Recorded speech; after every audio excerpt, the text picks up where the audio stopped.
Thank you very much. I will start with a brief introduction of our guests, and I'm not under the illusion that any of you came here, or any of us, I'm including myself in this, came here to listen to me. So I came to listen to you.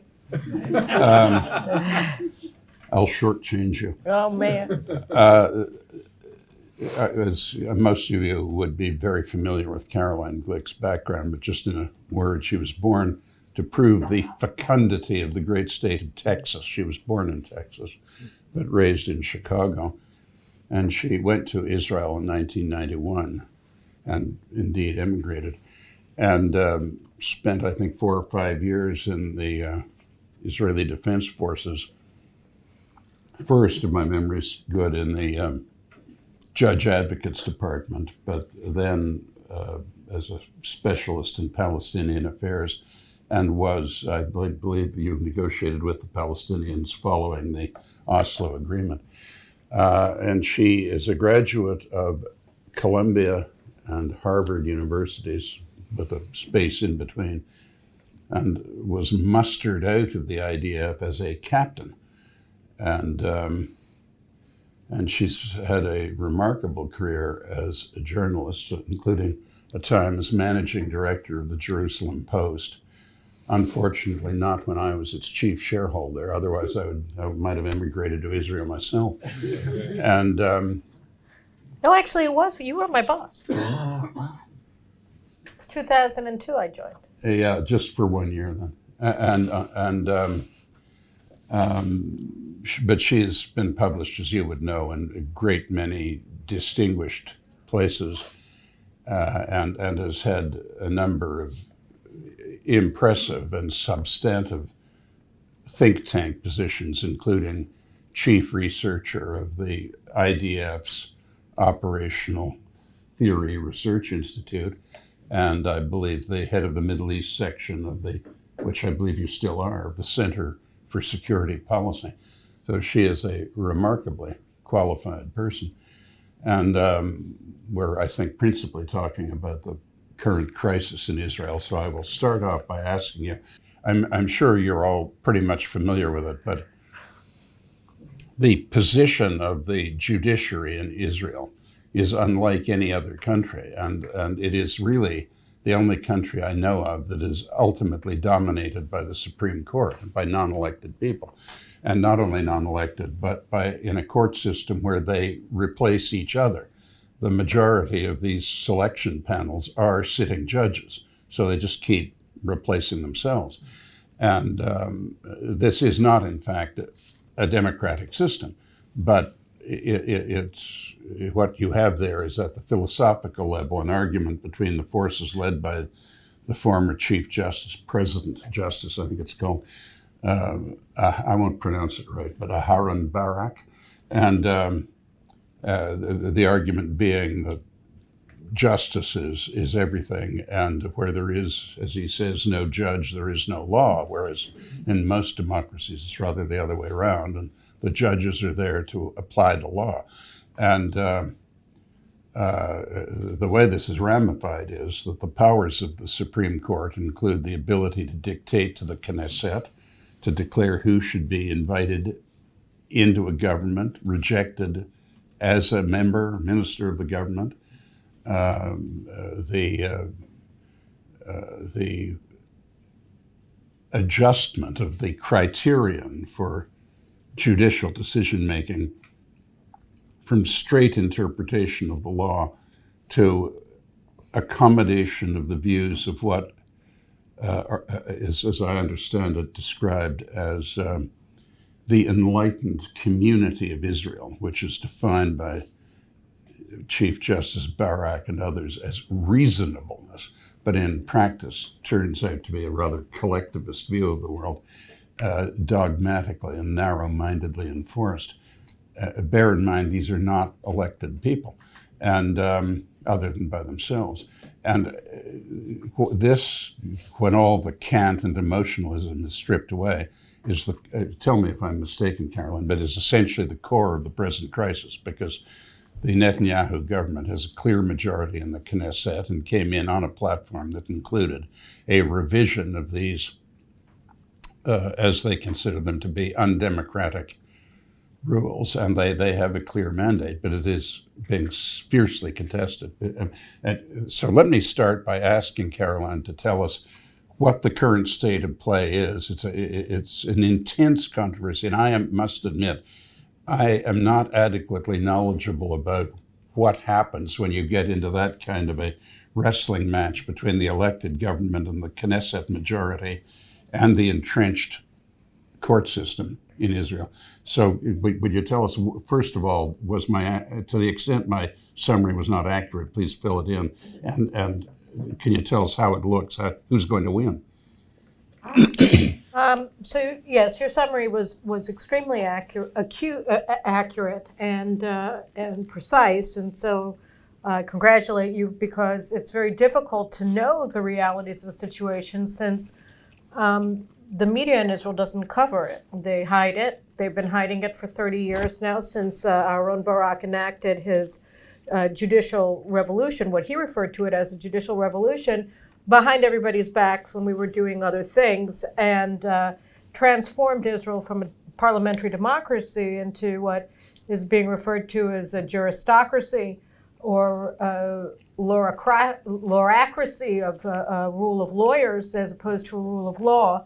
And yes, what you said is correct. And again, I congratulate you for actually knowing the situation, because it's been very difficult for most people, not only abroad, but also in Israel, to discern, because our media are not simply biased. They are full members in a political campaign against Israeli democracy. And here I think it's important to note, I mean, we were talking about the relationship between the judicial branch, such as it is, and the democratically elected organs of governance in Israel, the Knesset and the government,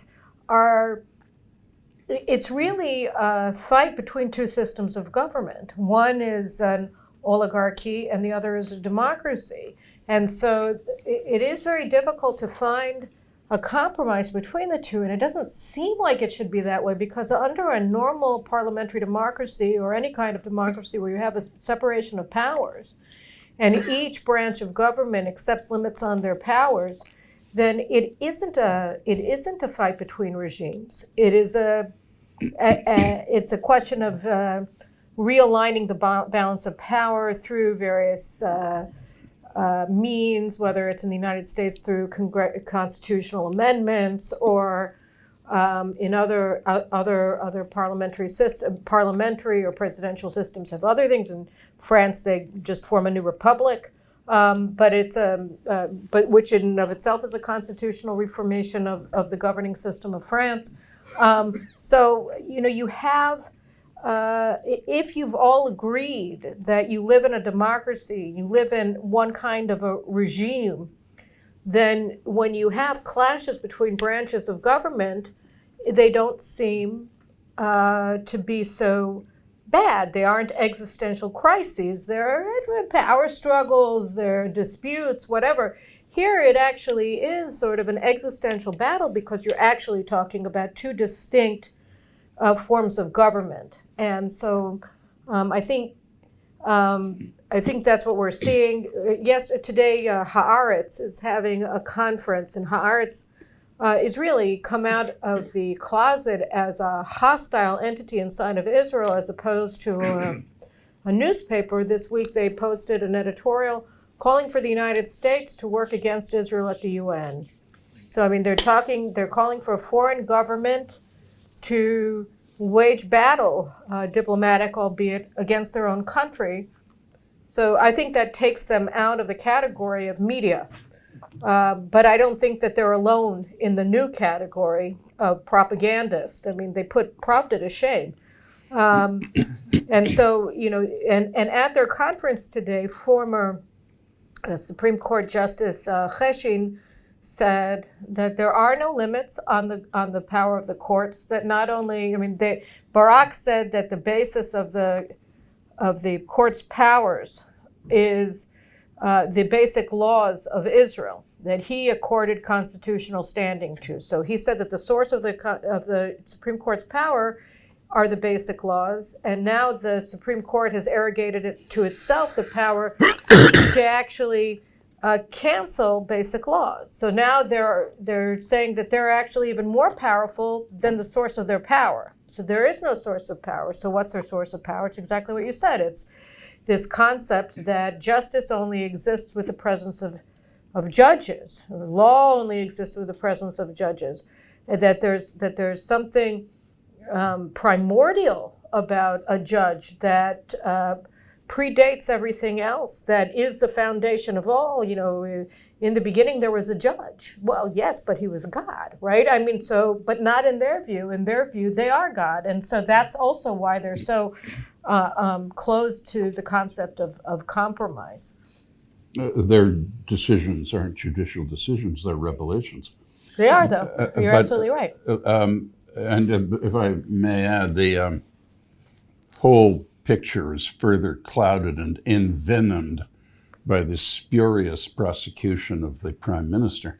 Again, if you aren't familiar with it, I believe an exhaustive and indiscreetly conducted investigation was conducted trying to find evidence of a bribe given by the prime minister to one of the newspapers. It's actually a minor website called Walla. Right. And there was no evidence of it. So the Attorney General is a completely detached official. He's not really accountable to anyone. No. Well, he is. He's accountable to the justices. Supreme Court, yeah. But I mean, anyone elected. And he then came up with the novel theory that a favorable article in the media constituted a bribe of the person that the article was written about, and therefore the prime minister had been bribed by a media outlet, even though there was no movement of money, and the general attitude of that media outlet was critical of Netanyahu. Right. It wasn't as if it was whitewashing him every day. It was one favorable article. And in order, in the somewhat imitative of the American system, in order to round up witnesses for the prosecution, they threatened to charge them with obstruction of justice and other offenses if they didn't come forward. This is the American method, of which I'm familiar. So they did. They got, I think, 20 witnesses. But then once they were sworn and were giving evidence, they all of them, I believe, were exculpatory of the prime minister and said, this is bunk. There's no truth to any of it. So they're kind of stuck with this turkey of a case. But opinion there is so inflamed. It's a little like some of Trump's problems. I mean, Trump and Bibi are, I know them both quite well and have for a long time. They're very different people, but there are some similarities in their positions. But what I want to ask you is, who was going to, I mean, am I right that ultimately the Knesset can amend the basic laws and change the matters that I summarized in my intro? And Bibi has the majority, so when can he force the vote? I mean, he is going to win, isn't he? Yeah, but then what we're going to see, and so what Cheshin said at the Haaretz conference isn't only that they have the power to to cancel basic laws, the ostensible source of their power in their self-created constitution, but also that there's a very high likelihood, wonder what he meant, that they're going to cancel the laws that the Knesset passes.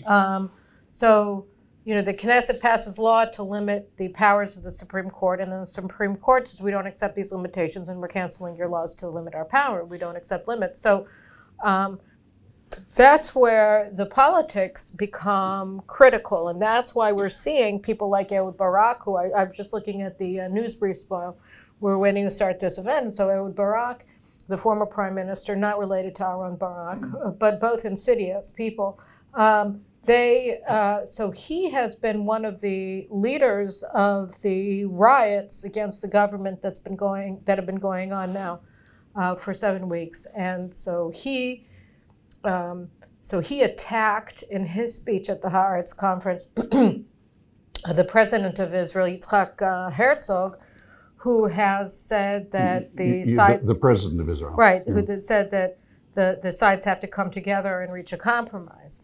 And he said there's no compromising, that this is an illegitimate government, And therefore, we can only fight, and he's among the former chiefs of staff of the army, inspector generals of the police, former heads of the Shabak, who have come out with calls for civil war, insurrection, disobeying orders. And yesterday, I think it was, the former inspector general of police, the one who railroaded Netanyahu in the investigations, Roni Al-Sheikh, said that if he were now the police commissioner and they were forced to decide whether to follow the orders of the Supreme Court or of the government, that they would follow the orders of the Supreme Court. So this is a complete, I mean, he should be in jail. In a normal government, he would, in a normal country, he would be in jail for saying that, because that's a call for rebellion, and that's a felony. But there's been a lot of that going on now with these very senior former officials in Israel who are calling for civil war and insurrection, and doing so openly. And that's really disturbing. And then the people who are now fulfilling these positions, like the IDF chief of staff, which is another whole story. He was appointed by a government that had already fallen. It was an illegal appointment that the attorney general, who also opposes the right wing, that was appointed by the past government, approved, despite the fact that under the instructions that her predecessor put in place for Netanyahu's interim government, it was illegal what they did. But anyway, so Herzl Levy was appointed 2 weeks before the election, and he's been quiet. He refuses to stand up to his predecessors who are calling for civil war, and so that places everything in a difficult position. So when you ask how is this going to play out, we're in a full-blown constitutional crisis. It's going to probably get worse before it gets better, but the only way, despite the majority in the Knesset, my feeling is that two things have to happen. One of them, there are basically three leaders of the political opposition, as opposed to the opposition in the streets. The former prime ministers, like Olmert also was calling for civil war last week. So the former prime ministers, the former chiefs of staff of the army, like Barak was also a former prime minister, and his colleagues. So they're not the heads of the opposition. The heads of the opposition are Yair Lapid, who has 24 members of Knesset that he controls, and Benny Gantz, the other former chief of staff of the army, who has 12 members of Knesset that he controls, or Esther Chayut, who is really the head of the opposition. She, in a stunning move, gave a primetime press conference a few weeks back where she essentially called for civil war. I mean, she said that the government and the Knesset have no legitimacy to pass legal reform. It's as if she's never read a law book. Of course they do, right? I mean, they are the sovereign in Israel. They're the repository of the people's will as elected officials. So one of those three people who has actual governing power has to put his foot on the brakes and start accepting legitimacy of the power of the government. Because and sit down, as the president has called them to do, and negotiate a compromise on this package. Because it's true that the government has 64-seat majority. There's absolutely no doubt that it can put forward and pass all of the laws that it wants to. But what the left is threatening, and in a really a fascist way, is to set the country on fire. They're acting like BDS activists. They're calling for the international financial markets to abandon Israel. They're calling for Israel's top business leaders to withdraw their holdings from the country. They're calling on Moody's and other credit agencies to lower Israel's credit rating. They're trying to tank the economy. They're trying to set our country on fire with their riots and their calls for civil war. This is the rule of the mob, and they're using all of their power in high tech, in finance, in the army, in the police, media. And the media is just leading the charge. I mean, you turn on the radio, you turn on the television, they call it the judicial coup that the government is carrying out the judicial revolution. It's not even a counter-revolution, because the reform packages that are being legislated today are, I said in an earlier talk during this visit that, they're not really even to my liking. They're too moderate. They leave too much power in the hands of the judiciary. Mm. They leave too much power in the hands of the Attorney General, who's not accountable to the government. I'm hoping that in later phases, the Parliament, right? Right, and in later phases of this, there's supposed to be 6 phases. We're in the first, and the most critical, because if this doesn't pass, nothing else will pass. But I find that it's ridiculous. I think it's ridiculous to allow the court to keep their power to cancel laws when that power was seized by them. It was never transferred to them in any legal way by the Knesset. They just Barak invented this power, and it has no limits on it. So what Yariv Levin's proposal said, he's the justice minister, is we just want to put limits on this power. And in a way, the thing that's so amazing about the proposals is their minimalism, and also, all that they're doing is they're saying, let's live in the same regime. Let's not have it be a question of oligarchy versus parliamentary democracy. Let's all live in a world of parliamentary democracy, which means that each of us has a lane, right, that we're responsible for. The government is responsible for governing, the Knesset is responsible for legislating, and the justices of the Supreme Court and the judiciary is responsible for interpreting the laws. But base your judgments on the law. You can't say that something is unreasonable in my eyes, and therefore, regardless of what the law says, I'm going to ban the law, or I'm going to bar Aryeh Deri from serving as a minister. And now they've agreed to accept a petition about whether Itamar Ben-Gvir, the Minister of Public Security, has a right to be a minister in the government. They're going to adjudicate another petition asking whether Netanyahu has a right to be Prime Minister of Israel. So they're retroactively acting to disenfranchise all of Israeli voters. And the opposition, of course, is happy with that because Israeli voters didn't vote them into office. But, so all Yariv Levin's proposals do is say to the judges, you live in a democracy, accept that. We can talk about the limitations that we place, the expanse of those limitations or the narrowness of those limitations, but you have to accept limits. You have to accept checks on your authority. And so the spasm of violence that we're seeing and the calls for civil war that we're hearing is a consequence of their unwillingness to accept democracy as the regime under which Israel is governed, and their desire and obsessive, violently expressed opposition to the very concept of democracy that lies at the heart of what we're seeing in Israel today. But let me ask you this. These people glibly calling for civil war, are they seriously calling for the population to take up arms against the government? Insurrection? I don't know. I mean, a Jewish intifada? What do the polls show? The majority of Israelis can't possibly support that position. Well, all the polls are lies. They're putting out polls that are showing, 70% of Likud voters are opposed to this. Polls, it's hard to know. I don't think, even the numbers, they say these mass protests, okay, so they have somewhere between 20,000 and 75 million people, depending on which channel you're watching, showing up at their rallies, right? Not 75 million. Well, I don't know. You check what Channel 12 is saying. They may have reached 1 billion. I'm not sure, But if you wanted to take probably an overly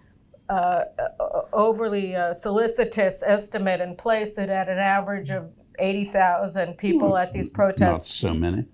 It's not that many, exactly. And, and there are almost no young people there, which is really interesting. The average age of the demonstrators is over 50. Well, is there the slightest doubt that if it came to a test of force, the IDF would follow the orders of the government?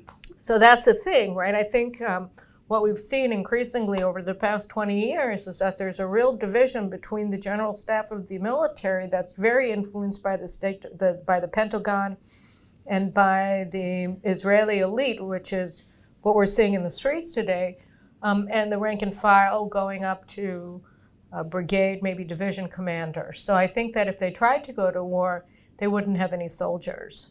So I think that they're cognizant of that, which is why they're being quiet as opposed to siding with the Supreme Court. But so I think that the generals, if they had the support of their troops, who knows what they would do, but they don't. So I think that they're cognizant of that, and they're not going to try. But you know what I think? I mean, I look at them; they remind me of Joe Biden. Joe Biden is a screamer, but he doesn't seem to be completely. I mean, he has no strategy. Like, you look at what he's done in Ukraine, you know, he's putting us on the brink of nuclear war. No, I don't think he's doing that. But I agree, he has no exit strategy. But he doesn't even have. I mean, he didn't seem to think that, you know, were going to be consequences to what he did and what he said when he called for Putin to be ousted, as if that could ever happen. Well, as if it's America's business to choose who governs Russia. Even if it is, but even if it were America's business, the point, I don't want to get into a discussion of Ukraine. All that I'm saying is that when I listen to Joe Biden very often, I get the sense that he doesn't understand that there are real world consequences to the things that he says as U.S. president. And by the same token, I get the sense, especially, I mean, Yair Lapid is like the sterling example of this. The guy does not think there's any meaning to words. He just throws them out. Like, it's like, he contradicts himself almost every day. And he says things that are totally outrageous. Then he turns around and says 180 degrees the opposite. And he doesn't think that there's any reason to comment on it. I mean, this is a guy, he's like the apotheosis of a postmodern politician, where nothing has any meaning, where everything is just contextual. And if on Thursday it's raining, then he's going to be opposed to we're being overwhelmed by water. And then on Friday, if it's hot and sunny, he's going to say that we're going to die of drought. I mean, there's no yesterday and there's no tomorrow in anything that he says. It's all just right now. And so, you look at somebody like that, and you listen to what they're saying when they're talking about civil war, and you get the sense that they're all just like children, like they don't understand that people take words seriously and that words actually do have meaning. So on that sense, you could say you're more sanguine about, the prospects, but on the other hand, they're also very out of control. I mean, last week, these veterans from the Yom Kippur War, and they're sort of like, for whatever reason, they are the instigators of all of this stuff. These 70-year-old veterans from the Suez Canal campaign in '73, they stole a tank from a war monument in Tel Saki in the Golan Heights. They put it on, this kibbutz had like a tank carrier, I don't know why, and they wanted to drive it to Jerusalem. What were they trying? What was that metaphor? Gee, I can't know. And then they spray painted on this tank that they stole democracy, and they wrapped it up in the Declaration of Independence. And they thought that they were being profound, bringing a tank to Jerusalem, and they got interdicted. And thanks to our incredibly unfair system of law enforcement, they weren't even arrested. But they're stealing tanks. They're taking tanks, like in 2010 when they had these social justice protests on Rothschild Avenue. The same people who are doing it today, funded by the same funders from America, the New Israel Fund and whatnot, they had a guillotine up on Rothschild Boulevard in Tel Aviv. What were they trying to say? Gee, I don't know. I mean, I don't know. Are they capable of violence? Yeah. Will they resort to it? I think that they're expecting the police to start shooting our prime minister for them. That's what I feel. Well, is there a lot of violence going on, politically motivated right now? Well, I'll give you an example of what happened on Sunday morning. Sunday morning, the Knesset at 9:30 passed the first reading of the first two reforms, which are the Judicial Selection Committee and I'm gonna say, is it the reasonableness clause that they're taking out? I think it was the reasonableness clause, but I'm not sure. It was, at any rate, 2 out of the 4 reforms. They were passed in the first reading, then you have a second and third afterwards. This is the beginning of the legislative process. So these activists Sunday morning showed up in the apartment buildings, not in the lobby, on the floors outside of the doors of the apartments of Education Minister Yoav Kish on the one hand, who's also a member of Knesset, and member of Knesset named Tali Gottlieb, who's from the Likud. Tali's divorced. She has, I think, 4 kids, but one of them, and she's a champion of the rights of disabled children because she's the mother of a highly autistic daughter who's like 8 or something. And so Tali had these Antifa-like cry bullies. You know, they looked like American college students who need their quiet rooms or whatever it is. So they're safe spaces. So they occupied they'd had a sit-in outside of her apartment door, and they started screaming at her, and they illegally imprisoned her. They wouldn't let her come out of her apartment, and they terrified her little girl. And again, this girl, you know, she's not open to reason. She's severely mentally disabled.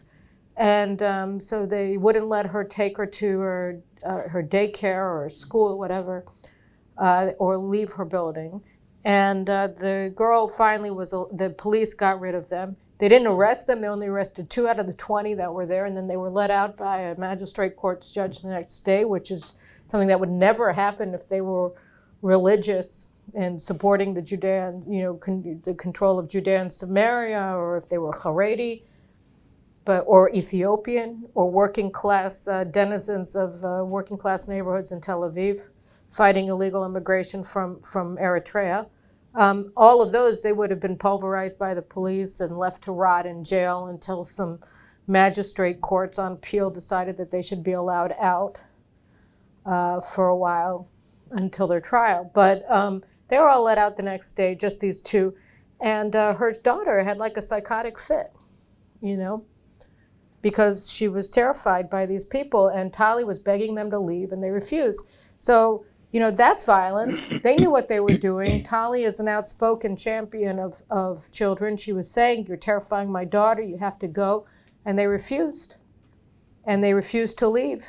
And they said, somebody else is going to have to take her to school because you're not allowed out of your apartment. These are multiple felonies being committed at once.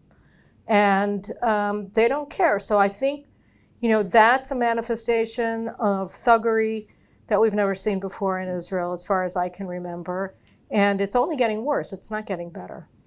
There is a pattern for the resolution of these things in sophisticated countries that have fragile institutions, which the one I would cite was, some of you would remember, the general strike and student strike in France in 1968. General de Gaulle gave an address that didn't have any effect at all. So he went back to his village and sat there for 2 weeks. And then gradually everything broke down. I mean, nobody was working. And then he ostentatiously visited the operational head of the French army, which at that time was a large army. And it was only 5 years after the end of the Algerian War, and the French army was notoriously heavy-handed when it intervened in civilian matters.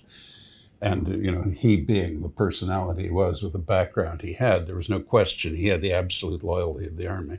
And this was confirmed in his visit to General Massu. And then he gave his famous 4.5-minute speech in which, since the state-owned broadcasting network, ORTF, was on strike, they just had a still picture of the President of the Republic, but his voice. And he said that, as he put it, as the sole legitimate repository of Republican power, I have considered every means, I repeat, every means, for the conservation of that power. He was saying, this has to end or we're using the army. And then he he dissolved the National Assembly, called an election, said he refused to change prime ministers, which had been demanded. Pompidou was the prime minister.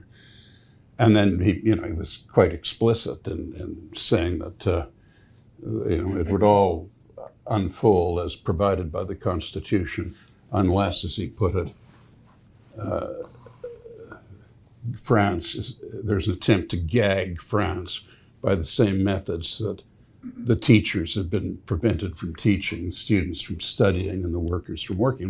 Now, there isn't a de Gaulle in Israel right now, but he then won the greatest electoral victory in 175 years of French, off and on Republican history.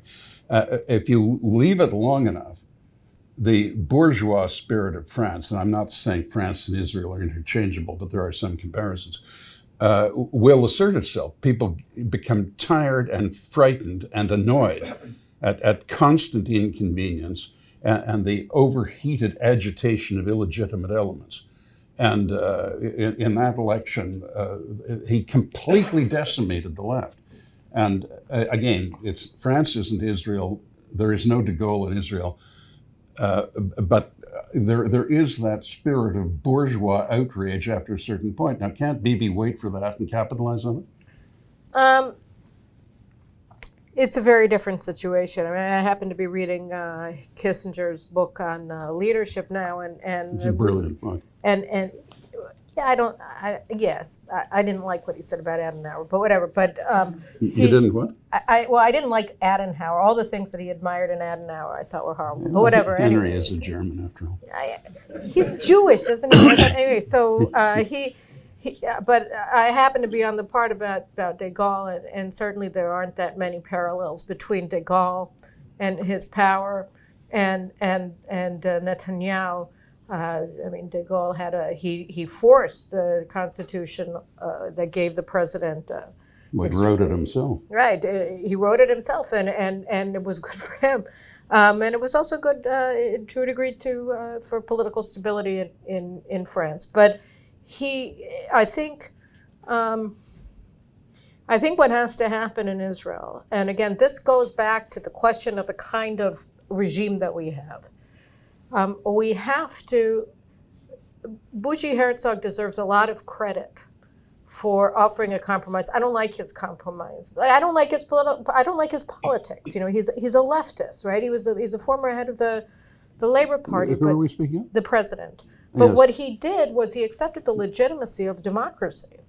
He said, "Okay, let's sit down and talk about this. Let's, this is my proposal. Why don't we use it as a basis of negotiations? It's a proposal that I absolutely don't like, but let's negotiate. The concept is let's reach common ground, okay? Not scorched earth, but common ground. I mean, democracy is, especially in a Jewish context, but not only. I mean, the concept of a Jewish state not being a democracy it only seems possible if you ignore the fact that it's Jewish, because, I mean, we're not good at accepting authority.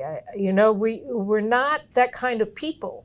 Like the character of the Jewish people is rebellious, and Slightly argumentative. Yes, and no, it's funny, but it's also true. And so there's essentially no way that Israel, even under King David, the greatest leader that we had aside from Moses, it was much more of a constitutional monarchy than anything that existed in the ancient world, because he had to constantly get people on board with his program. And it wasn't taken for granted that he was going to be obeyed because he was the king. He was not a pharaoh. He was very, very different from that. And so, because he had divine law and that he was beneath. So, the whole concept that there could be anything other than democracy is only true when you recognize that what we have now is an oligarchy. So what Herzog put out was a proposal I don't like, but it's a proposal that's based on the concept of the legitimacy of the democratic process.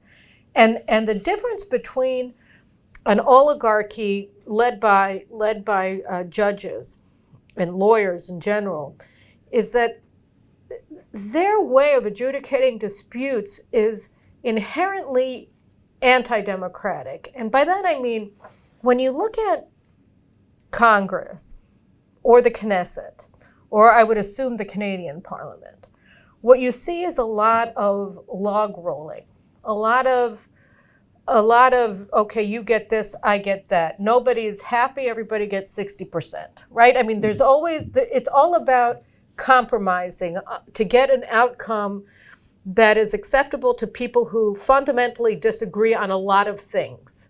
It's trying to find common ground wide enough to reach outcomes that are minimally acceptable to everybody.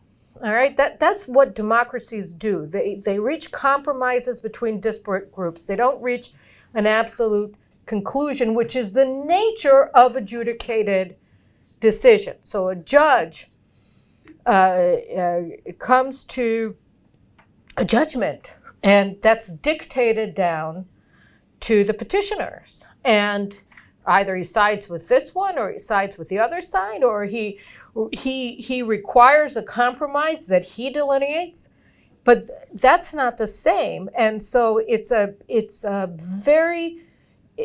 completely different way of doing business that crushes the kind of compromise that democracies exist to achieve. So when you have, and this is a point I made earlier this morning at another event, when they talk about judicial independence, the greatest enemy of judicial independence isn't checks and balances. It isn't a democratic system where you have three branches of government that each limit one another. It's when you have a politicization of the judiciary, because now the political opposition to the government is effectively led by the Supreme Court. And that means that the Supreme Court is not independent. The Supreme Court is representative of the opposition. It's on the left. It is the repository of the left, which means that its decision can't be made, none of them can be made without prejudice. And they can't be made without concern. The justices know that they cannot rule against the left. That means that they're not independent.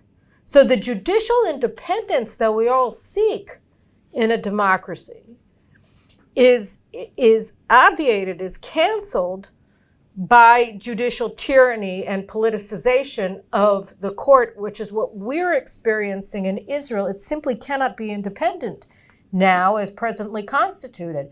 You need to have, judicial independence means one thing. It means that judges can rule as they wish without fear of consequences.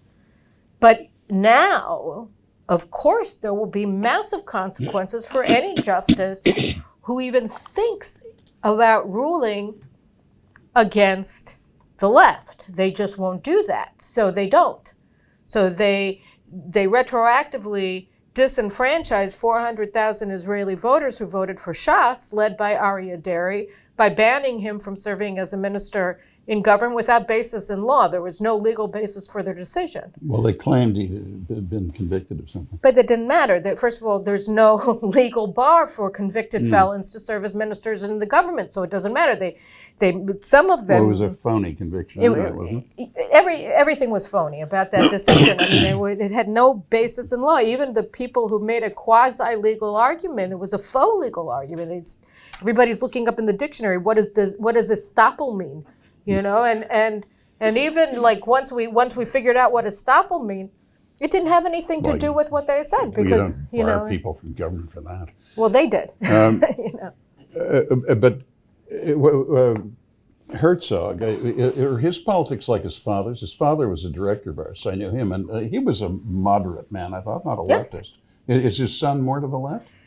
Yeah, but the left is more to the left. The left in the 1980s, when Chaim Herzog was a president, or earlier, when he was briefly in the government under Begin in '77, he was in a left-wing party that was part of Begin's coalition.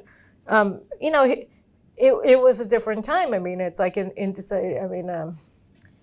there's a difference between the old left, which is sort of the labor union left, and the new left, which is cultural Marxist. So they're not at all the same. No, but is the present president a Marxist? No, see, that's the thing. The left in Israel has been radicalized over the past 25 years. The Oslo process, and then what happened really was that in 2000, initially Barak and his then foreign minister Shlomo Ben Ami and other leading leftists in Israel were under the impression that having what Barak said ripped a mask off of Arafat's face and exposed that he didn't want peace, that the Europeans and the American left would all rally to Israel's side because we had just exposed. We did everything that we could. We offered them Jerusalem, and look what happened. Yeah. But as your wife wrote at the time, when she talked about the French ambassador at your dinner party calling Israel a shitty little country, that you had this spasm, a new birth pangs of the new anti-Semitism, which is rejecting Israel's right to exist, just exploded. First in Europe and on college campuses in the United States. And now we're increasingly seeing it in mainstream discourse in the United States. It's captivated most of the Democratic Party today, Hollywood elites. Kanye West is sort of an example of that, but he's not the only one. The blacks in the United States have become openly anti-Semitic. And so you see that it all began in 2000. And the left in Israel, when they saw the betrayal of the Europeans, who they had initially expected to rally to Israel's side after the Camp David summit failed and Arafat declared jihad and began massacring Israelis in the streets 2 months later, that they didn't stand up to Europe. They collapsed and they radicalized. So the same Shlomo Ben Ami, who gave an interview to Haaretz in September of 2000, where he said that the PLO, it works out, they kept thinking that they would reach an endpoint of its demands, that is, that it was appeasable, that is, that there was some endpoint that they could peacefully coexist with Israel at. And what they discovered at Camp David is that there is no endpoint, there is no bottom to their demands, there is no way to reach peace with them. But then he turned around, along with all of his comrades, and became anti-Israel. So instead of having a reinvigorated Zionism, now this brings us back to Herzog. So this is a gradual process that most aspects of the left in Israel underwent over the past 23 years. And as a result, the left in Israel has become post-Zionist, or in many cases and in many respects in academia and the Meretz Party and much of the media, anti-Zionist. But there are still Zionists among the left. And today, their leader is not Yair Lapid, and it's not Benny Gantz. It's certainly not Merav Michaeli, who's this radical feminist nut job who runs the Labor Party. She's a fruitcake, and she's butchering the Hebrew language like nobody ever saw before. I mean, really, she's horrible. But she, how can you make Hebrew gender neutral? It's so stupid. Anyway, so they're not the repositories of the residual Zionism on the left. Herzog is. Herzog is a Zionist. He is his father's son.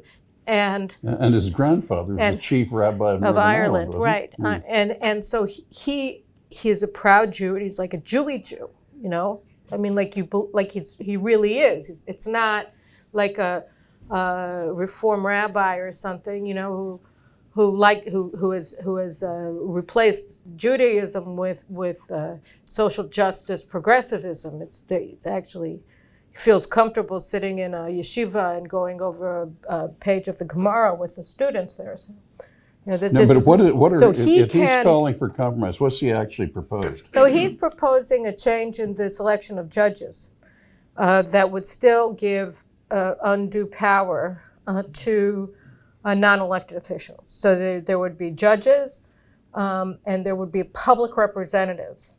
And there would be politicians, but the politicians would still be the minority on the Judicial Selection Committee. So But on the other hand, he recognizes that you have to change it. He recognizes that there's a crisis in confidence among the public towards the Supreme Court, and he seeks to remedy that less by limiting the powers of the court and more by increasing the number of just judges in Israel, so that there would be less stress on the judges that are sitting, because you would expand the number of judges.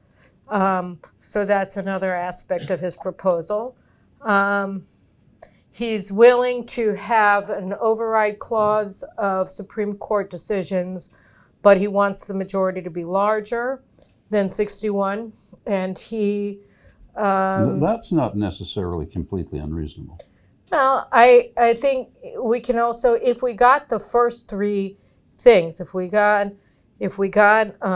political control over the judicial selection process, if we got and he doesn't want to completely eliminate the reasonableness justification for or basis for judgments, but he wants to limit it. I think you can use his suggestion as a basis for negotiation, because, again, it starts from the basic understanding that the Supreme Court exists in a democracy. And it isn't that it cannot continue to swallow the entire governing system of Israel. And again, like, you and I can agree or disagree on his specific suggestions. I also think that you should have more judges in Israel, but I want them to be chosen in a certain way, not in the current way. I also, I think maybe you could limit some of the things, and I mean, maybe we don't need the override clause. I think that if you eliminate reasonableness, you give politicians control over the judicial selection process, and you transform the Attorney General's opinions into opinions rather than binding decisions on the government, which is what it stands as now, which is insane, then maybe you don't need an override clause. Could I just emphasize, not everyone here may know this, that you've had the lawyerization of the government, including the military. I mean, I think you wrote a piece about, I guess it was it the second war in Lebanon? Yeah, it was in 2007, I said. Yeah, where the IDF had to sit down with lawyers to decide whether an individual target was legal or not. I mean, you can't run a war like that. And there are these officials in every government department who can right at the start say you can't do that. Right. So the problem isn't just the laws of the Knesset, because that's an endpoint. The problem is that the Attorney General and the legal advisors in all of the government ministries act not as legal advisors, but rather as commissars. Yeah, with an absolute veto. With an absolute veto. And so most laws that somebody like myself, say in relation to Judea and Samaria, would want to pass never get off the drawing board, because they're blocked before I've even written my bill by a legal advisor who says it's unreasonable. Now, the reform of that is one of the demands of the government, right? Right. So right now it's just the first reform, which is to say that their decisions are non-binding. Not that they get fired, God forbid, but that they're advisory rather than. But that you can hire an attorney if you're a government minister and your legal advisor won't approve your action. You have to hire somebody to represent you in court. You're allowed to do that, because right now the Attorney General decides whether you're allowed representation in court if your legal advisor doesn't like your plans. It's a recipe for complete paralysis. Yeah, which is what we've seen. It can't go on like this. So, but I think that Herzog, the fact that he has stepped up, and you should have seen him. So he's trying to broker something. He's trying to get the left to accept the legitimacy of the majority of Israelis. And for that, well, then he's doing his job. I think that he's doing a fantastic thing for Israel. I mean, and again, this is a man, and I'm saying this as somebody who would never vote for him, right? If he leaves the presidency and decides that he wants to be prime minister, I wouldn't vote for him. I'd vote for the other guy, because the other guy is on my side. But But he is, as far as I'm concerned, an historic figure in Israel, because if he's able to manage, and even if he fails, I hope he doesn't, but if he manages to get a critical mass of leftist politicians to accept the legitimacy of the process, then Israel will already be in a different situation from a constitutional perspective than it is in right now, where we're basically at the precipice and about to fall into it. Well, at least this looks like a path of hope anyway. You have I assume, somewhat respected, legitimate authorities, the president of the state, trying to produce a compromise. So, it's the start of something. And eventually, the country will get tired of this confrontation. Well, I hope so. One of the things that we experienced, that you saw in the United States in 2020 is that the rule of the mob worked. They burned a swath across the United States of America with the Black Lives Matter riots. And then they won. They were Democratic governed cities, and the position of the Democratic Party was it wasn't happening. And insofar as it was just Trump chaos. So nothing happened. But those went on for an awfully long time. And they caused massive damage and lasting damage. And yet, people have moved on as if nothing happened. So I don't know. I'd like to believe that there's a happy end to this, but then you see that the United States is intervening on behalf of the mob. Macron did too, not that anybody cares about him, but you have very powerful organizations. You have the U.S. government. Not that we care about the UN, but the UN Human Rights Council also attacked Israel for judicial reform. These are Barack very stirred up the UN too? Yeah, the UN Human Rights Committee, which is just appalling. But they also, but it makes sense because they have all these NGOs. That's the other aspect that I just want to touch on it for a second, which is that when one of the things that Barack did was he eliminated standing requirements, and he said that everything is justiciable.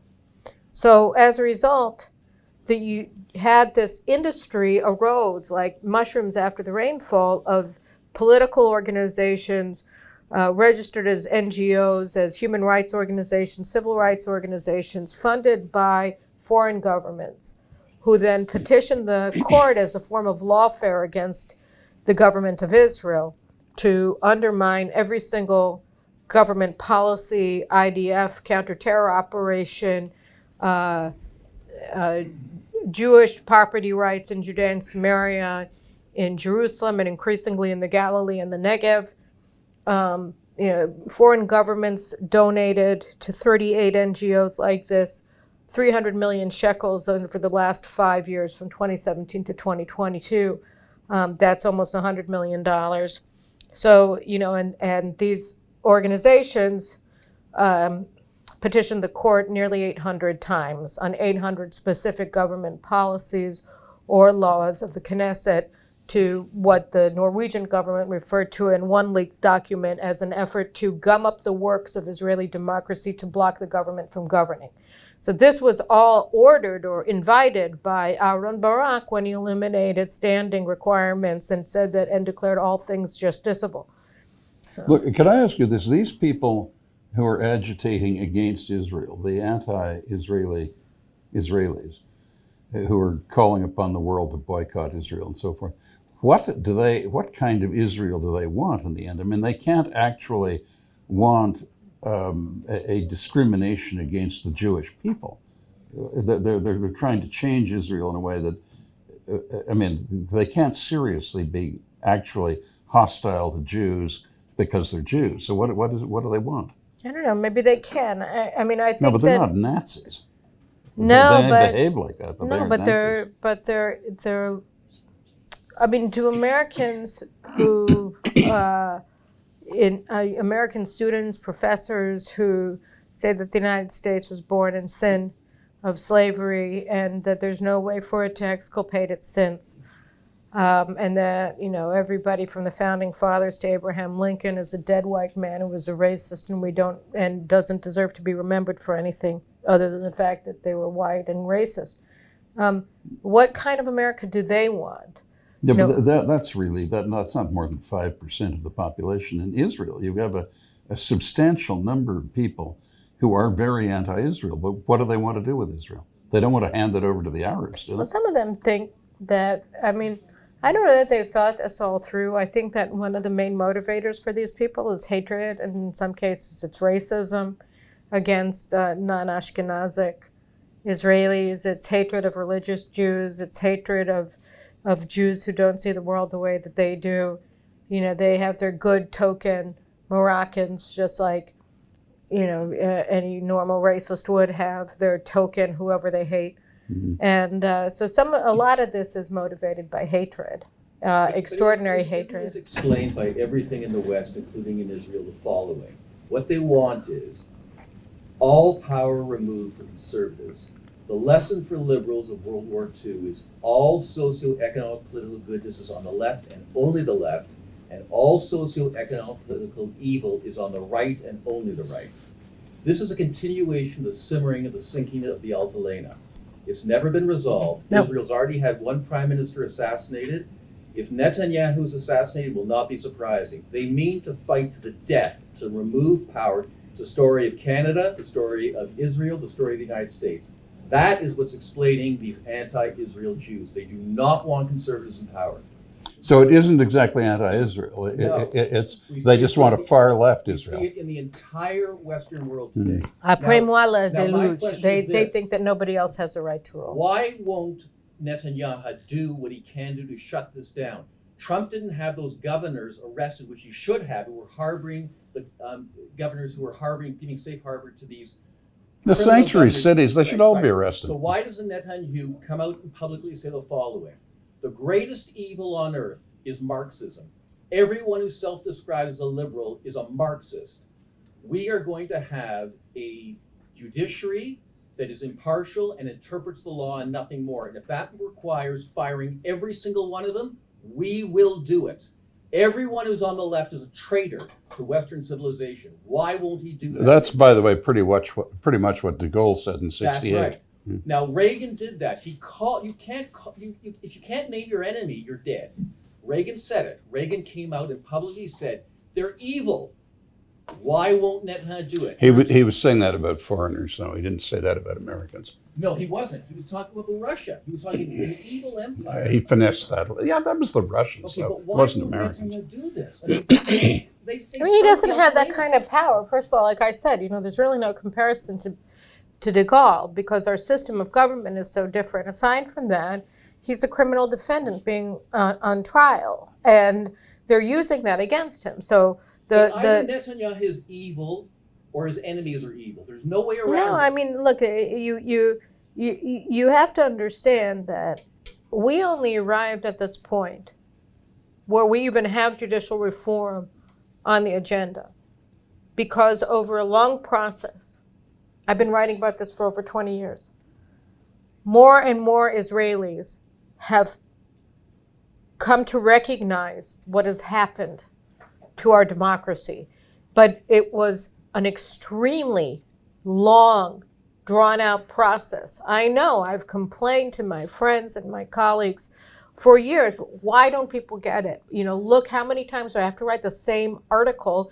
This is driving me crazy. How many more people do the judges have to screw before the public recognizes that this can't go on any longer?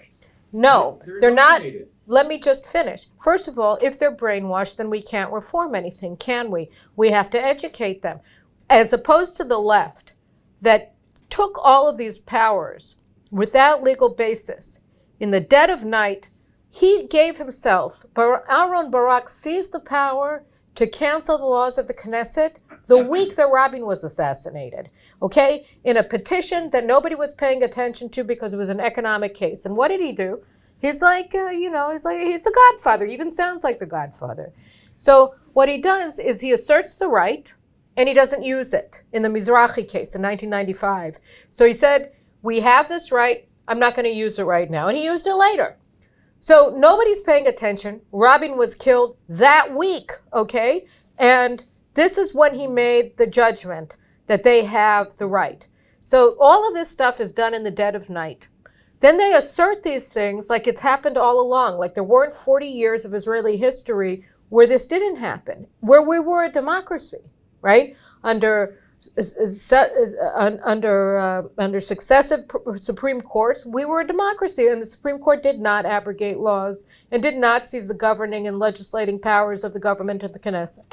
So they can do things the way that the left always does things, by subversion in the dead of night, and they get away with it because the media supports everything that they do. But Netanyahu lives he represents a side that cannot do any of those things. We can't do any of those things because we're not so constituted. We can't do any of those things because the media opposes us and they want to destroy us. We can't do those things because we have the chief of staff of the army who's sitting quietly and he owes his allegiance to the left. We can't do these things because all of the entrenched elites in our permanent bureaucracy, who are much more powerful and proud of their power than even the people in the FBI in the United States today are. It's a completely different organizational culture than you have in the United States, where they're at least a little bit embarrassed about the fact that they've seized powers from the voters that they're not supposed to have. But in Israel, they make no such apologies for that kind of a power. And, are you saying that the present chief of staff would not obey a direct order from the government? I don't know. I know that the very fact that he was selected in an utterly illegitimate process by a government that had already fallen, and for no reason, because the sitting chief of staff didn't finish his tenure until after the government was formed, makes it very questionable. And the fact that he's sitting on the side and not making any statement, making clear that his allegiance is to the duly constituted government of Israel, makes it leaves this state of chaos rife. And that's a big problem. And he should have come out 2 weeks ago and said, the IDF is not part of this, but the duly constituted authority of the state of Israel is the government of Israel and the Knesset of Israel, and we take our orders from the government, and period. And he hasn't said that. And that's a problem when you have 5 former chiefs of staff who are calling for insurrection and for the IDF not to follow the orders of the government. So why doesn't he fire him and replace him? Because again, we are in a certain climate where everything is a cause for international condemnation of Israel. The Biden administration has openly called for the government to stop the reforms. Okay, why do we care? It doesn't work like that. You have to understand. Israel is a country whose basic institutions are on the verge of collapse. We have Iran that we have to deal with, where they just told the world that they have, weapons grade uranium this week. We have Palestinian Authority, which has captivated the Democratic Party, the international left, and Abu Mazen is about to die. And you have half of Israel, including the IDF, thinking that that's a calamity instead of a reason to put on a red dress and start dancing. This is a state of play in Israel. And when you make decisions as premier, you cannot just do what you think is correct. Of course they're committing treason. Of course. Calls for open rebellion, calls on the part of Haaretz editors for the United States to carry out political warfare against the state of Israel. These are arguably all acts of treason. But you cannot when these actions are being undertaken by the most powerful people in your society, and you are not Charles de Gaulle, you do not have the powers of a constitution that you wrote, but rather are captive to a system like Pompidou, that makes your government inherently weak against entrenched bureaucracies that never change. You have to do things very carefully, which is why I feel that the only way out of this that enables Israeli democracy to be restored is if one of 3 people, Esther Chayut, Benny Gantz, or Yair Lapid, puts on the brakes. and accepts the legitimacy of the process, accepts the legitimacy of the election results, and is willing to negotiate with the government and with the Knesset. Well, and you reach know a those point. three-party leaders. Do you think any of them might be susceptible to that? It's hard for me to imagine at this point, because the other problem is, the reason why I'm all the same hopeful is because there aren't going to be any significant desertions from the government, because every single one of the members of Knesset that was elected on November 1st has constituents whom he or she promised to enact legal reform. And if they don't do that, they will not be back in the Knesset. They can't just join the left and get elected to Knesset. It doesn't work that way anymore. They will commit political suicide or professional suicide. And so and as a result, because this is a reform that's being demanded not by the politicians, but by the voters. So it's a very different situation. The demand for this reform is the result of all of the terrible things that the court has done to various constituencies, minority groups inside of Israel, while pretending that they support or protect minority rights. They don't. They protect the rights of the Palestinians and the left. That's it. They don't protect the rights of religious Jews and ultra-Orthodox Jews, settlers, working class Jews. They don't, and none of those groups, Ethiopians, they're not represented. The left is represented, and the Arabs are represented. The head of the New Israel Fund today said at the Haaretz conference that if the judicial reform passes, then the Palestinians won't be protected anymore. If the majority of Israelis support the reforms will be adopted eventually. But could I just, what my proposal is that I want to ask you one more question, going back to a book you wrote, and then assuming we will have some time, I really should encourage any of you who want to intervene to do that. The question I want to ask, you wrote a book 7 or 8 years ago, I think, about, or maybe a little longer, about a one-state solution. Is that still your view of what is the best solution? And if so, can you explain very briefly how that would work? Because it does have its dangers. It has. I mean, I think what I called for in the Israeli solution was for Israel to apply its laws to all of Judea and Samaria, and to offer the Palestinians Israeli citizenship if they abide by the criteria of Israeli citizenship, so that that already places limits on the number of people who would be allowed to become citizens of Israel, because they would have to accept the legitimacy of the state of Israel and its laws, etc. But when I wrote it in 2013, and as a result of the misnamed, albeit Arab Spring, you had a climate among Israeli Arabs, and increasingly felt also among Palestinian Arabs, of a desire to cleave to Israel. You had an increased number of Arab Israeli citizens who were sending their children to Hebrew schools, to Hebrew public schools, Hebrew language public schools, sending them to serve in national service or in the IDF. So you had this integrationist impulse that was reaching a crescendo among Israeli Arabs, because they were so terrified by what was happening in Syria and Egypt and beyond. And so they suddenly realized that their Israeli ID card was probably their most prized possession. It was the one thing that separated them from genocide, the way that the Sunnis were experiencing it at the time in Syria. And so that moment inspired me to believe that this was a possibility.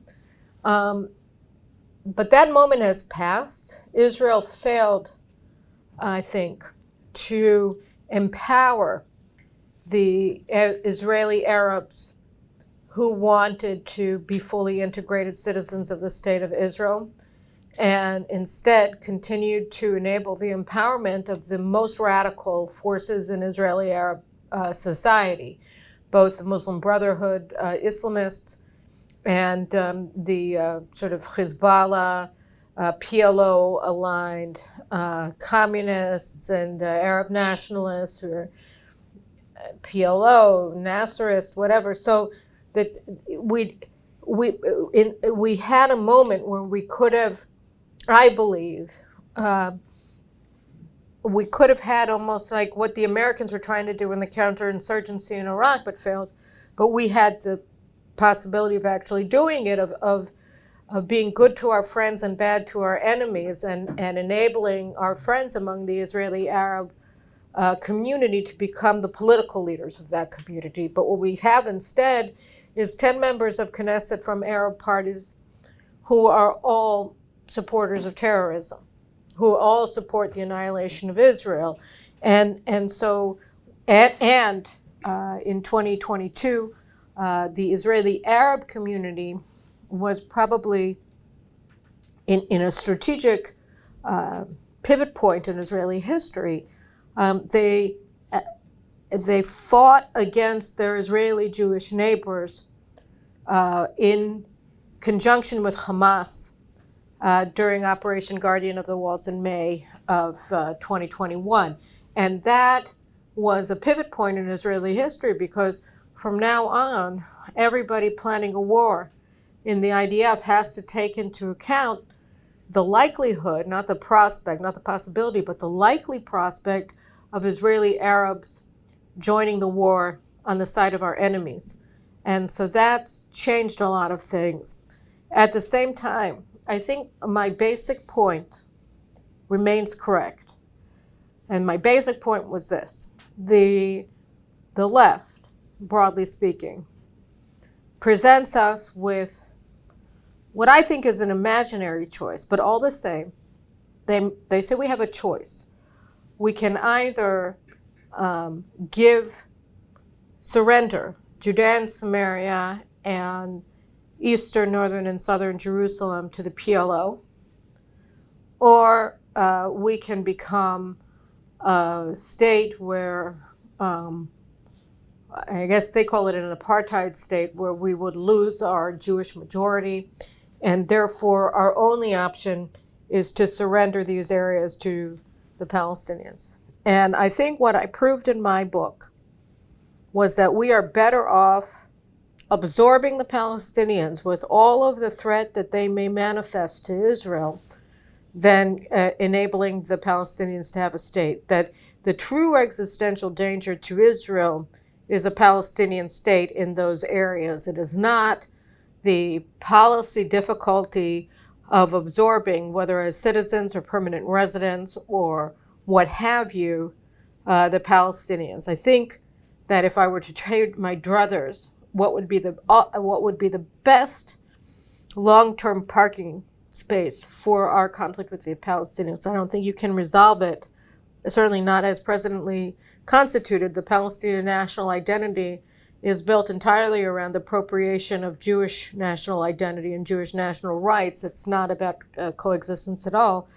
But it would seem to me that the Trump plan, which I have problems with, and there are things that I would want to change in it, but that would leave the Palestinian self-governing authority in charge in the Palestinian in the population centers in Judea and Samaria, not in Jerusalem, but in Judea and Samaria, to the side of Israel that's sovereign over parts of Judea and Samaria, all of the Jordan Valley, and has full military control over the entire area.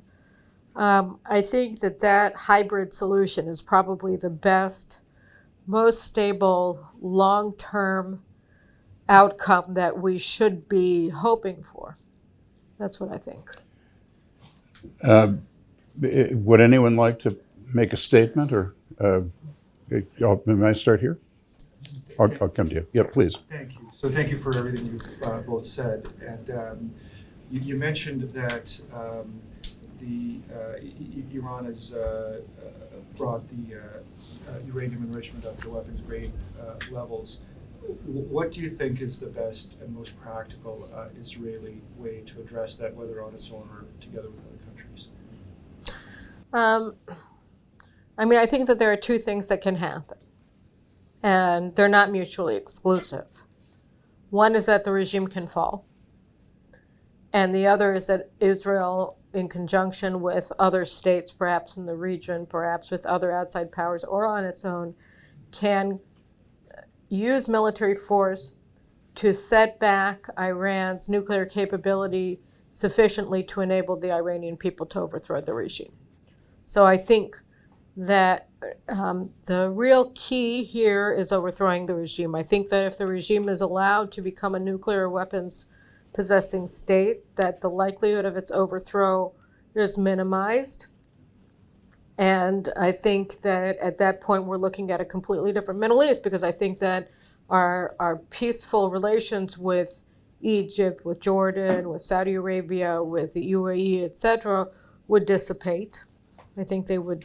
All of the formal agreements would disintegrate, and the informal alliance structure that we've built with the Gulf state would dissipate out of fear, out of terror.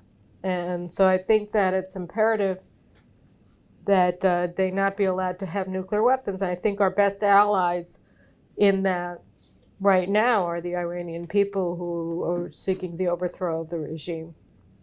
So I think that you'd have to have a combination of force and active support through all possible means of the Iranian people. That's what I think. Trump did provide the bunker busting plane, didn't They haven't. They're not supposed to arrive until it's no longer useful. he? Yeah. Can we go these two gentlemen and then back to you? Sorry, and then at the back, please. So as a diaspora Jew, all of us here are. Not quite. I'm representing my wife. Or I'm reveling in my minority status. So I guess it was a question or a statement, but there's not much as diaspora Jews can really weigh in on this. But what my concern is I see leadership that has always been supportive of Israel, and take out J Street, take out the Israel Fund, take those out. But other thought leaders who are in the center or maybe slightly center left are being hypercritical about Israel, about the reform that are taking place now. And that is of concern to me because it means others take cover. And I mean, people like Erwin Cutler in our own country, who's written twice about it now, which surprised me, and even more so, Alan Dershowitz. So, I mean, I don't know how you react to that, but that's to me, as I say, living Chutz Haaretz, being very, very concerning. And they don't understand, I think, British parliamentary democracy, or they'd understand that this is not anti-democratic, but that's for another day. But Yeah, I'm disappointed with Erwin, and I had Dershowitz on my show, on the Caroline Glick show. It's my podcast, debating Professor Avi Bell on judicial reform. I mean, his arguments, not surprisingly, don't compel me, but I think there are a lot of things that go into both of those men's positions, not many of which I don't believe are based on interpretation of law. I think, the best thing that in an ideal world one would expect for diaspora Jews to say, look, this is just as one would expect from the American government to say, this is an Israeli political issue. We're ill-equipped to render judgment on it, and it's not our place. And therefore, let's allow the Israeli people to decide their course on this issue as seems most proper in their eyes. That, of course, is not what happened. And Yair Lapid actually, again, acting, Simcha Rotman, the head of the Knesset Constitution, Law and Justice Committee, accused him yesterday, I think properly, from the podium in the Knesset. He accused him of leading the BDS movement against Israel, which is what he's doing. He's calling for a boycott and a collapse of the Israeli economy. This is something unprecedented. Alan's not unreasonable on this, is he? Yeah, he is. He's opposed to the reforms? Yeah. I'm astounded. We have Sure. kind of sense that you might want to read the letter from Speak up, please, a little bit. Sorry, MP Yara Sachs put out a letter saying, Who? Yaira Sachs, she's a Member of the Canadian Parliament. member of Parliament, Jewish, she's very liberal. In Toronto? Yes, based here. And you should read her letter because I think it speaks to the problem that was just raised of where diaspora Jews should sit. Now, she claims she's got an Israeli background, but nonetheless, she's a diaspora Jew at the time. And she said, well, we have no place to have any comments, but I'm going to go and tell you that these reforms are terrible. And I think it goes to the question raised of how we're contributing as diaspora Jews Well, I mean, not surprisingly, the most outspoken leaders of the diaspora Jewish community are playing a very bad role in this, because the majority of American Jews are on the left, and if they were the ones who decided the outcome of Israel's elections, then Meretz would form the next government, and they didn't get elected in the last elections at all. They were wiped out, and labor was almost wiped out. But the American Jews support people who are a very small minority in Israeli politics, so it's not surprised that they would be taking these positions.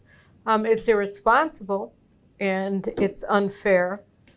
It's solicited by Yair Lapid. And so, I would be very happy, for instance, if prominent Jews in places like Toronto were to put out a letter saying that there's nothing anti-democratic about the program that's being ushered through the Knesset at all, and every democracy requires checks and balances on all three branches of government. How Israel wants to organize those checks and balances is its decision, and that's something for the politicians in the Knesset to figure out in a democratic process. But to claim that the effort to place limits on the Supreme Court's powers, the concept that that's anti-democratic or fascist is insane. And I think that would be a very helpful thing to do, to just sort of, let's, as they say, let's get real about this, right? Let's tell the truth that you might hate these reforms. That's fine, but let's accept and acknowledge the fact that the Israeli people spoke on November 1st, and that their demonstration, that is the act of voting, was far more powerful than any 100,000 people who try to storm the Knesset, and that their will has to be respected. I think that would be a reasonable position to put out, regardless of the eventual outcome of the legislative process, that you have to recognize the legitimacy of that process in a democracy. Did you have a question? My proposal is, can we hear from this man, then you? I'm sorry to point, but just, and then the lady, and then the gentleman by the window. I want everyone to get a chance here, so we'd better speed things up a little bit. I'm sorry, I'll reduce my answers to 15 minutes at least. Sir. Thank you very much. I found your words very enlightening and heartwarming. I have one question though, very simple, and maybe I'm missing something. Where was judicial reform? It seems to be the talk of the day, and where was it 10 to 12 years ago while Benjamin Netanyahu was in office? How come it didn't raise its head then? How come and people are putting the two together in a way and saying this new amalgamation between the right wing and Likud is resulting in this. And I just want to understand that. Also, the other thing is, I'm going to ask you a favor, and I don't know if you can pen a little letter, I would certainly put it together, because I find your words are going to be a little better than mine. No, I don't know about that. You seem well spoken here. So just the answer to the first question is because you didn't have 61 votes in the Knesset in favor of it. So when Bibi was elected in 2015, for instance, he had, I think, a 63-seat government. But 10 of those seats belonged to Moshe Kahlon's Kulanu party, and they supported the status quo on the judiciary for many reasons. Among others, Kahlon himself was being extorted by the Attorney General because they had an open investigation against his brother that they refused to close. So he was under the gun. But you had, as a result of Kachlon's allegiance to the judicial fraternity, you couldn't get legal reform. So this is the first time that you've gotten it, and the reason that you've gotten it sort of speaks to your second question. It's not about the makeup of the coalition. I mean, what they're really saying is that it's Bibi wants to do this to get out of his case. In a way, the case is the best thing going for Netanyahu, because as Conrad, you said, the prosecution has fallen apart since the trial began. So this is not true. But the way that Netanyahu was railroaded by the state prosecution, I think is the reason we have a majority of 64 seats as opposed to 53 or 55 or 59 votes in favor of judicial reform. It's because the massive Likud voters who hadn't perhaps understood the problem recognized the depth of the problem by the ouster of the prime minister and what effectively was a coup of lawyers. Yeah, so I'd like to clarify something. I resonate with what you said before about the fragile nature of Israel. It's very, very fragile.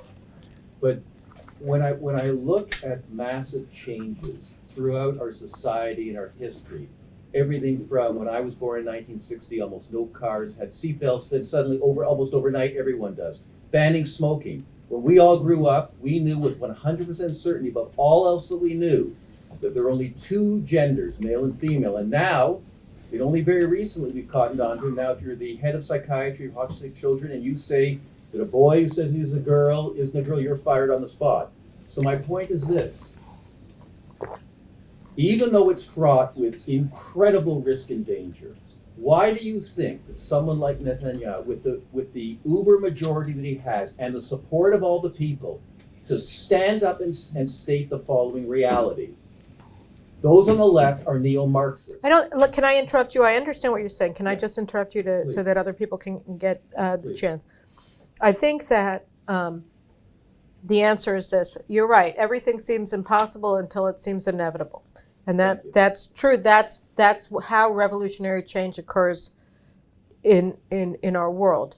But I think that what makes it inevitable would not be a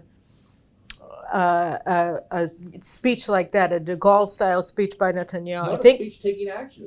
No, I don't think that you can do that. I think what will make it inevitable is when we pass the first tranche of reforms. I think what makes it inevitable is that the president of Israel has taken a stand regarding the necessity for judicial reform and the placement of limitations on judicial powers. I think that once we pass this first tranche of reforms, it does matter what form they take, what laws are actually passed. But I think that there's a lot of room for flexibility in the laws in this tranche of reforms, because once this tranche of reforms passes, then you're going to have resignation by the left to the inevitability of limiting the powers of the legal fraternity.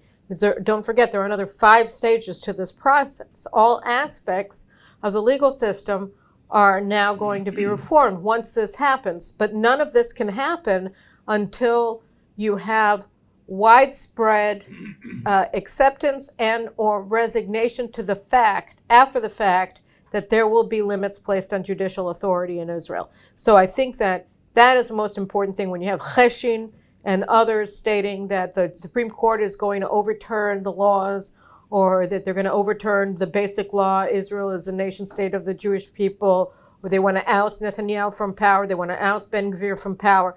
All of these things happening, until you pass this reform, they're going to be able to say that, and they're going to be able to do that. They already did it to Dairy. So I think that that's when it becomes inevitable, is when these reforms are passed.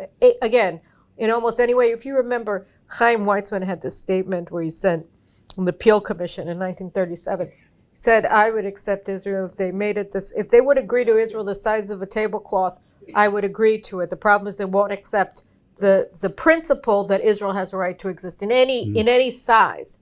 So I think the same adheres here. If they accept the concept of limits on judicial power, then everything becomes possible. So long as they don't, nothing is possible, including arresting people or a Saturday Night Massacre type thing. It won't hold. Yeah, there was a. Allow me for one moment before we continue. I don't want to interrupt this process of asking questions, and everyone will have their opportunity. But as clearly some people want to leave, I'd like to just do two things. Number one, I would like to thank everybody who came and thank Caroline and Lord Conrad. And I would also like to point out something that is extremely critical in this discussion, and that is that we have mentioned a lot of things. They have mentioned a lot of things in the course of this discussion. One of the things that got mentioned is, of course, the New Israel Fund that is critical in pushing these reforms and pushing this undermining of the Jewish state in many, many ways. And talking about what we're against is not the solution. Talking about what we're for is the solution.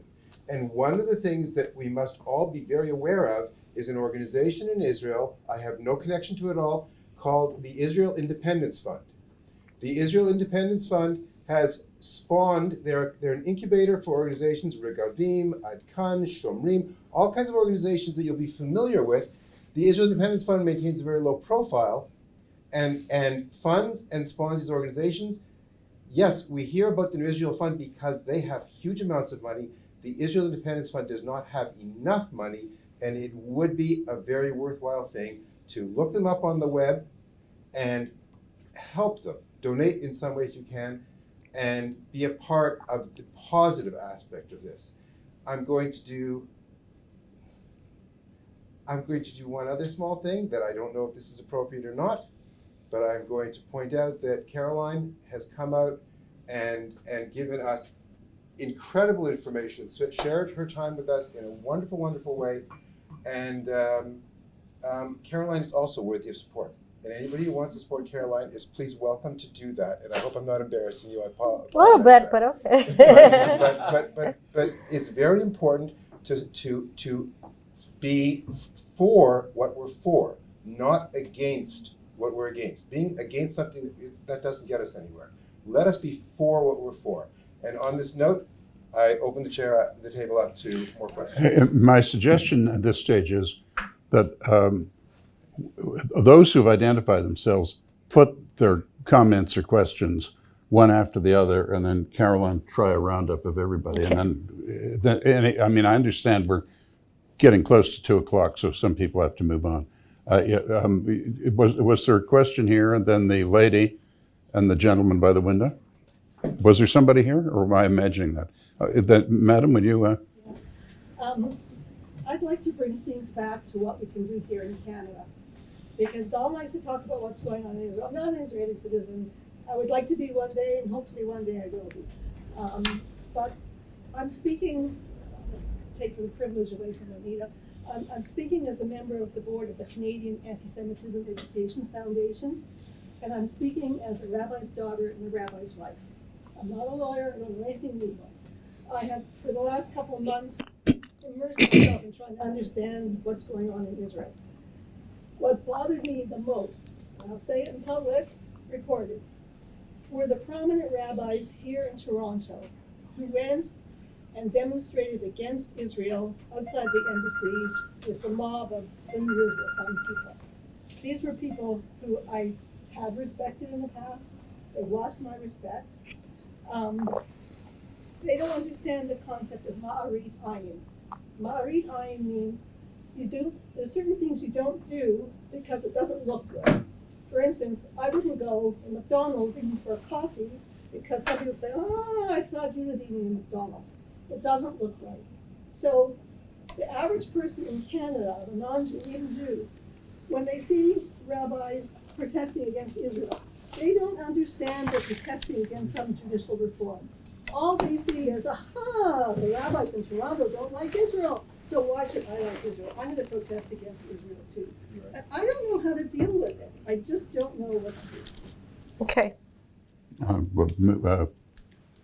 Yes, sir. I just wanted to make one quick comment. First of all, Caroline, I hear my 7 a.m. Saturday morning, Shabbat morning reading every week, which I really, really enjoy. I'm a little bit less black-pilled than you. I think that over time, demographics is going to help this problem. And whole state of Israel is being changed. Haredim, the numbers are growing. Nationalist camp, people are having 5 or 6 kids per family. Don't you think over the next 20 or 30 years, as the numbers change, this is really like the last attempt by the left to try to hold back the obvious change to the state of Israel in terms of demographics and political power? And just one more comment to what you said. If we recall back to the Oslo Accords, did we see anyone on the right, any one Jewish leader on the right that was against Oslo, protesting against Israel, coming out against? The Jewish community was completely silent. Yeah.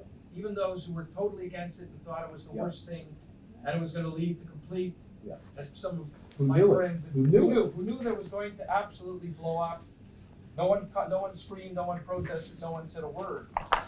I just wanted to respond to you. That's the difference between conservatives and liberals.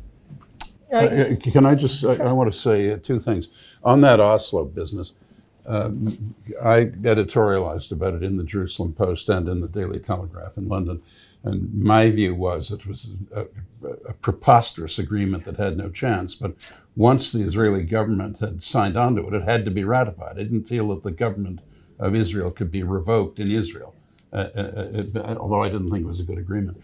But I also want to ask you something. Do I understand correctly that our Charter of Rights, which is essentially it was a political wheeze of Pierre Trudeau's, it doesn't actually have a great deal of authority, considering that the parties can, exempt themselves because civil rights is a provincial jurisdiction. Do I understand that it is taken seriously and quoted respectfully in Israel, and in some of our jurists, Antonio Lamar and others, are cited somehow in support of the Barak position of this Judicocracy, or whatever you called it? Is this the case? I just put that to you. So can you? And then there was just. Sorry, please. I just didn't. My question was a little bit like what the gentleman before me addressed. That I also, my concern with what's happening on the left, and maybe that also kind of addresses what you said, is that they are not maybe so anti-Jewish, as this is their last clinging to power, as they're losing. I think they lost politically because of Palestinian intransigence and inability to have a partner for peace. And then they're losing now demographically because demographic trends are not in their favor. So that's why they are clinging to whatever they can hold on to, because Well, I think so. I'll start with you, Conrad. Yes.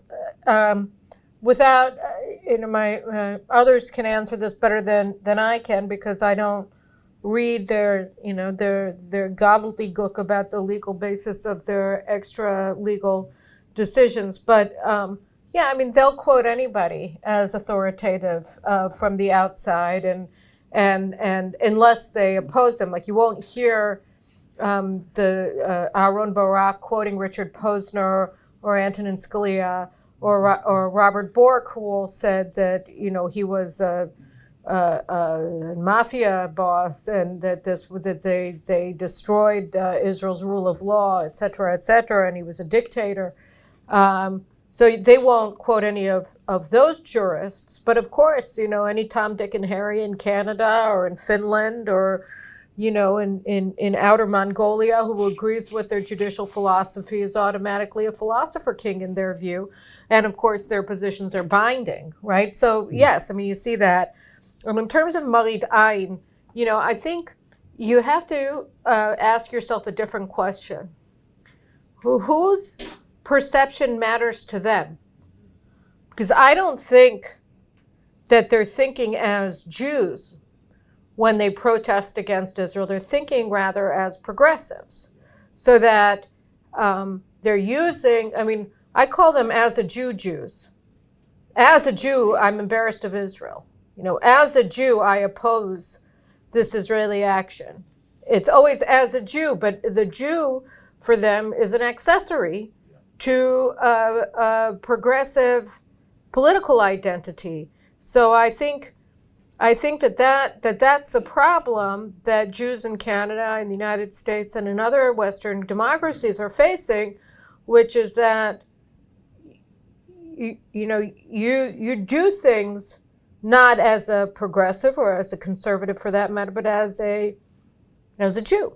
And so when you have progressives who happen to be Jewish using their Judaism to the accident of their birth as a whip to beat the Jewish state, then you have a significant issue. I think that the way to handle that challenge, which I would argue is the most significant challenge that diaspora Jewry faces as they move towards an uncertain future with the rise of anti-Semitism in mainstream circles in their governments and in their societies, is that first of all, you have to be good to your friends and bad to your enemies. I mean, that's my first rule in all things, in personal relations and in politics, because then people will want to be your friends and they won't want to be your enemies. So I think that you have to make coalitions with people who are on your side. And I think that you have to be willing to disengage from the people who aren't, even when they happen to have the title rabbi before their name. So I think that really is the challenge of the Jewish communities of the diaspora today. I think it's also Israel's challenge. I think that the challenge of consuls general from Israel in the large metropolitan centers in the Western world is to empower the Jews who aren't as a Jews, and to give them voice and to facilitate their work on behalf of their Jewish communities in the diaspora, and also to expand and protect their ties to the Jewish state. So I think that that's a very important question. But again, when you look at the way that people act, everybody is always acting with a view towards somebody watching them, especially now when everybody seems to think that their life is reality television set, right? I mean, everything has to go up on Instagram. It's sort of pathological. I think there's no sense of privacy any longer. But who is your audience? Who are the target audiences for this Marit Ayin? And regarding the last gasp of the left, it's like, what was that we learned in intro to economics in freshman year in college? There's a Keynesian economics, and he said, in the long run, we're all dead. Right now, unfortunately, we live in the short term. In fact, we live in this world of instant gratification and Google searches that poses knowledge, right? So it's not even in the long term, it's in the next 5 seconds, because everybody on planet Earth has ADHD and they can't keep anything in their mind for longer than 30 seconds. So, when you talk about the last gasp of something, when they're trying to bring you down in their last gasp, you still have to stand your ground, right? And so, you always have to be recognizing the challenges of the moment, but keeping your eye on what's on the path, what's on the hill beyond, and where is it that you're trying to reach, how to get there. If I'm going to mix as many metaphors as I want to, then I'm going to say that there's more than one way to skin a cat, and you have to be able to look at this again, going back to your question, right? What is that moment? What is the Saturday Night Massacre in this case? And you see, it didn't work out very well for Nixon, right? He lost. It worked out very well for Reagan. It worked out terribly for Nixon. And I would say that if you're going to be using a historical analogy, you can't say that it's 1981 and Reagan with the PATCO workers. It's Nixon with the deputy head of the FBI, trying to criminalize his behavior and oust him from office. How can you defeat an enemy if you don't name it? You have to move on. We're looking at the hill beyond. We're saying we want to get to the point where the Attorney General is subordinate to the government, where the government has the power to appoint deputies, director generals, and all other senior bureaucrats that have policymaking positions in government. We want to clean out the stables in every government ministry. And we want to actually vest elected leaders with the power to develop and implement the policies based on not only their convictions, but also on their pledges to voters. We want accountable government that is accountable to the people, not to the permanent bureaucracy. These are the things that we want. How do we get there? So again, I think that we're at a precipice. Believe you me, what's your name again? Richard Hoffman. Richard, I'm a polemicist. Do you think I would like anything more than to see somebody get up and do that? I mean, it's only what I've been advocating for the past 25 years. I mean, that would make me so happy. I mean, Yariv Levine was at the Yediot Achronot conference yesterday, and he told them off, it's like pornography. I mean, I can watch this clip. I've watched it like 50 times and I'm traveling. I mean, it's the best thing ever to watch them tell these people off. Yes. It's fantastic.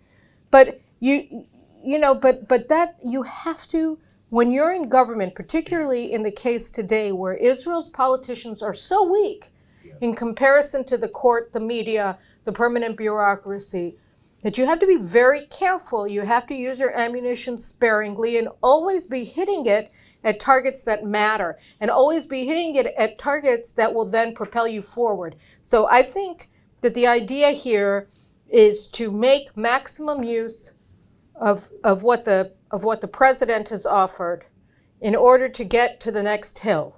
Because again, when you have a critical mass of leftist politicians sitting in the Knesset, we don't have it, we're not anywhere close. And I'll leave with this parting thing.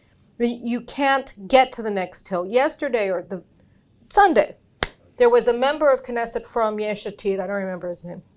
It doesn't matter because Yair Lapid picks them all. They don't actually have it. They're only accountable to him. They don't have primaries. And so one of the nameless Yesh Atid politicians had a motorcycle accident. And he was out, unbeknownst to me, and I didn't really care. I'm glad he's not dead, for a couple of weeks. And he came back on Sunday. And so there was this video of him returning to the Knesset. He has a neck brace and all of that. And Bibi comes over to him and welcomes him back to the Knesset.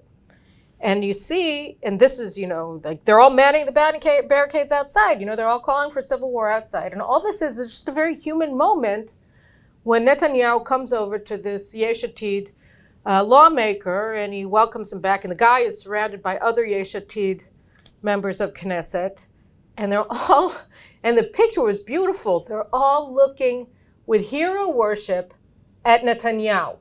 Like they all admire him. All of these people who say that he's a dictator and a fascist and a criminal and corrupt and God only and Christ killer. I don't know. Anyway, all of the things that they're accusing him of, they all like secretly admire him. And the face of the admiration was captured in this photograph, which became viral.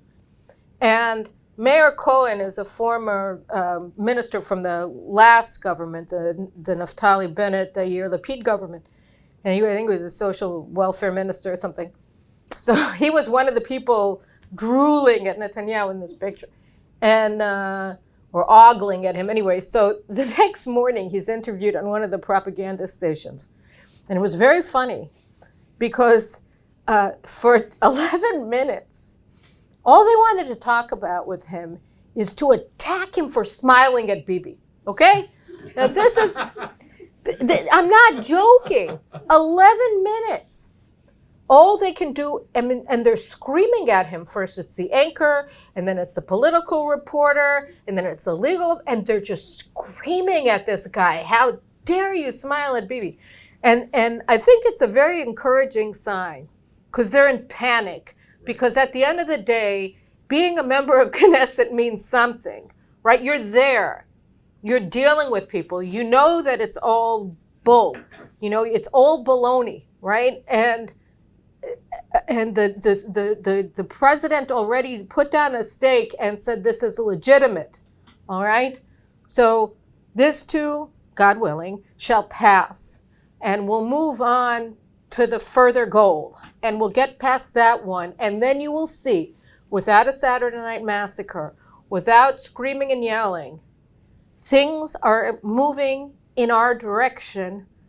We have to let these processes play out, and the inertial force is already on our side. So I am supremely hopeful. It is really ugly, And it's scary because dying elites are still there and they want to pull us all down with them. But I think I'm heartened by this moment. I was so happy on Sunday when they passed in the first reading. It was what does Winston Churchill say? This isn't the beginning of the end, but it's the end of the beginning. So that's where we are. Thank you so much. Thank you. Thank you.